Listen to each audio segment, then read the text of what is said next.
Martin Sheen, who sets out on a pilgrimage to the ancient shrine of St. James of Compostela in Spain. He does this in memory of his son, who had started out on the same journey but was killed in a storm. This is the same Camino Rob Williams talked about in his blog. Like all true pilgrimages, the movie is not so much about the destination as it is about what happens to people along the way. What happens to people along the way. In many ways, that's a description for this entire series. I had my first experience of a real pilgrimage some years ago when I was on a year-long sabbatical. The first half of the year revolved around a 10-week prayer pilgrimage to all the significant places that have shaped who I am. I started in Ireland, where my grandmother and great-grandparents were born. Then I went to Lourdes to pray. I was moved to tears by the faith of all the sick and suffering people, their faith in Jesus, in the Blessed Sacrament, and in His Blessed Mother.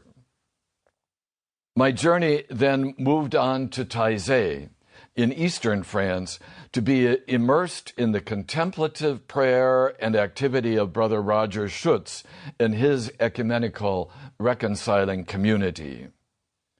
And from Taizé, I eagerly continued my pilgrimage to Assisi, where I spent a month nourishing my Franciscan roots and spending time in other places like Rome, where Francis found holiness and brought holiness. Finally, to complete my pilgrimage, I traveled to the Holy Land. For 2 weeks, I visited the places Jesus made holy when He came on pilgrimage to us.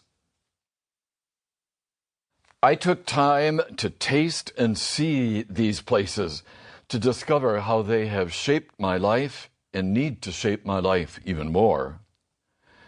When I returned home, I spent a couple more weeks gratefully reflecting on what God had done for me on my pilgrimage. I knew God did not want me to just chalk up this experience or simply tell stories about it to anyone kind enough to listen. I knew each of these experiences was meant to go deeper into the soil of who I am, needing me to continually water and tend them so their fruits might become more evident in my life. Through those weeks of reflection after my pilgrimage, I discovered what Thomas Merton once said: a temporary geographical pilgrimage is simply a symbol of our lifelong pilgrimage. What I share in these sessions, then, is the result of years of reflecting not just on my own geographical prayer pilgrimage, but on what it has taught me about the lifelong pilgrimage you and I are on every day. What kind of spirituality does a genuine pilgrim need to keep moving along the way? Before we set out, however, I'd like to clear up some misconceptions surrounding the notion of pilgrimage. The first misconception many Catholics have is that pilgrimages are a frill, maybe even a romantic frill, which we can choose or not choose to slap on to our everyday practice of our faith. Those who have this attitude proclaim it's not necessary to make a pilgrimage to Lourdes or Rome or the Holy Land or any other pilgrimage site in the world. Jesus told us what's necessary. Love God with all our heart, all our soul, and all our strength, and our brothers and sisters as ourselves. That's what's necessary for Christians. That's the meat and potatoes of our Christian life.